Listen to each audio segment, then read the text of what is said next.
नमस्कार। आज हम एक ऐसी सच्ची घटना के बारे में बात करने वाले हैं जिसे सुनकर शायद रोंगटे खड़े हो जाएं। ये कहानी दिल्ली के एक स्कूल टीचर रोहन ने खुद बताई है। कहानी है एक न्यू ईयर ट्रिप की जो एक शानदार जश्न से शुरू होकर एक बेहद भयानक सपने में बदल गई। तो चलिए इस कहानी में गहराई से उतरते हैं।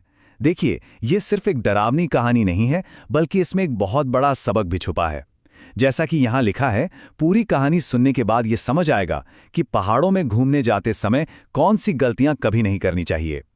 हर ट्रिप एक प्लान से शुरू होता है ना, लेकिन इस ग्रुप के लिए जश्न शुरू होने से पहले ही कुछ अजीब, कुछ अशुभ संकेत मिलने शुरू हो गए थे और शायद उन्हें इन संकेतों को नज़रअंदाज नहीं करना चाहिए था। तो ये कहानी है दिल्ली के 9 स्कूल टीचर्स की। जैसा आप देख सकते हैं, ग्रुप में 3 कपल्स थे और 3 सिंगल्स।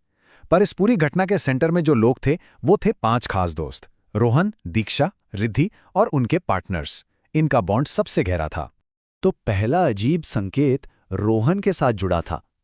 ट्रिप से ठीक पहले वो इतना बीमार पड़ गए, मतलब बहुत ज्यादा, कि उन्हें लगा जैसे कोई शक्ति उन्हें जाने से रोक रही है। पर सबसे हैरत की बात तो तब हुई जब 1 जनवरी को जैसे ही उन्होंने बस में कदम रखा, उनकी सारी बीमारी गायब।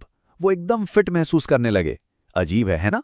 तो ग्रुप ने सोचा कि रोहन की बीमारी बस एक इत्तेफाक थी और सब सफर पर निकल पड़े।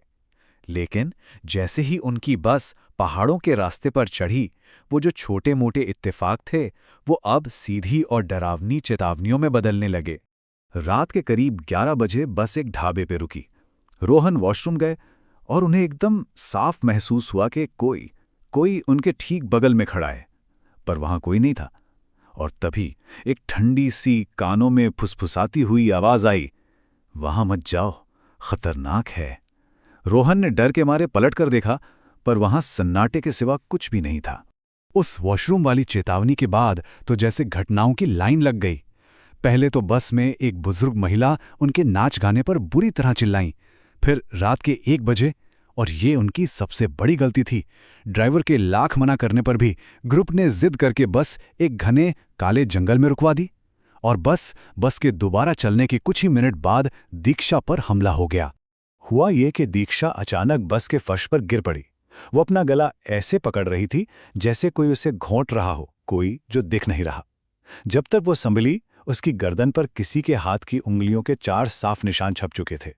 इस बार ड्राइवर इतना डर गया कि उसने बस रोकने से साफ मना कर दिया, और ग्रुप ने उन्होंने अपनी छुट्टी खराब ना करने के लिए इस घटना को भी नजरअंदाज कर दिया। ग्रुप को लगा कि जीबी पहुंचते ही सब नॉर्मल हो जाएगा, पर वो गलत थे। जीबी पहुंचते ही छोटी मोटी अजीब घटनाएं अब खुली दहशत में बदल गईं, और इसकी शुरुआत एक ऐसी घटना से हुई जिस पर यकीन करना ही नामुमकिन था। वो लोग अपने होटल के पास पहुंचे ही थे कि उन्होंने कुछ ऐसा देखा जिससे उनकी सांसें थम गईं। उन्होंने देखा कि उनका दोस्त रोहन उनकी तरफ दौड़ा और बिना रुके सड़क के किनारे एक गहरी खाई में कूद गया। वो सब सदमे में जम गए। उन्हें लगा उन्होंने रोहन को अपनी आंखों के सामने खो दिया। लेकिन तभी कहानी में एक ऐसा मोड़ आया जिससे सबके होश उड़ गए। कुछ ही मिनट बाद असली रोहन होटल से बाहर आया, एकदम ठीक ठाक। उसे जरा भी अंदाजा नहीं था कि उसके दोस्तों ने अभी अभी क्या देखा है। मतलब साफ था, जिसने खाई में छलांग लगाई वो रोहन नहीं था, बल्कि कोई और था जो रोहन जैसा दिखता था। रिद्धि की आवाज डर और हैरानी से कांप रही थी। जैसे ही उसने असली रोहन को देखा, वो बोली, "तुम तो अभी नीचे कूदे थे, तुम यहां से कैसे आ रहे हो?" बस इस एक सवाल ने यह साबित कर दिया कि ये उन सबका कोई वहम नहीं था।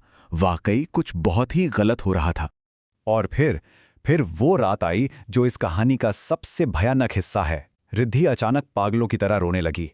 उसने रोहन को एक ऐसी ताकत से धक्का दिया जो इंसानी थी ही नहीं, और खुद को बगल वाले कमरे में बंद कर लिया। रोहन ने घबराकर खिड़की की एक छोटी सी दरार से अंदर झांका, और जो उसने देखा वो किसी बुरे सपने जैसा था। रिद्धि हवा में थी, जैसे कोई उसे बालों से पकड़कर दीवार पर ऊपर की ओर खींच रहा हो। दहशत में रोहन ने अपने गुरु को वीडियो कॉल किया, और जैसे ही गुरुजी ने मंत्र पढ़ने शुरू किए, रिद्धि एक झटके से जमीन पर आ गिरी। उस भयानक रात के बाद ग्रुप को ये तो समझ आ गया कि वो किसी बहुत बड़ी मुसीबत में फंस चुके हैं। अब डर से ज्यादा जरूरी था जवाब ढूंढना। अगले दिन वो मदद के लिए एक स्थानीय पुजारी के पास पहुंचे, जिसने आखिरकार इस पूरी पहेली को सुलझाया। पुजारी ने उनकी पूरी कहानी बहुत ध्यान से सुनी और फिर उन्होंने उस राज से पर्दा उठाया जो उनकी सारी मुसीबत की जड़ था। उन्होंने बताया कि जंगल में जिस पीपल के पेड़ के नीचे उन्होंने बस रोकी थी, वो कोई मामूली पेड़ नहीं था। उस पर 2 बुरी आत्माओं का वास था और वो आत्माएं उसी पल से इस ग्रुप के पीछे लग गई थी। पुजारी ने उन्हें एक और चौंकाने वाली बात बताई। उन्होंने कहा कि वो आत्माएं मंदिर के ठीक बाहर उनका इंतजार कर रही हैं। फिर उन्होंने उनसे पीछा छुड़ाने का एक तरीका बताया।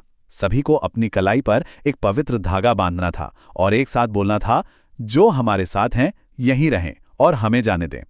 लेकिन सबसे जरूरी हिदायत ये थी, मंदिर से निकलते ही सीधे चले जाना। चाहे कोई भी आवाज आए, कैसी भी आवाज, पीछे मुड़कर बिल्कुल मत देखना। ग्रुप ने पुजारी की हर एक बात मानी और आखिरकार सुरक्षित दिल्ली लौट आए। लेकिन उनकी ये कहानी हम सब के लिए एक बहुत गहरा सवाल छोड़ जाती है।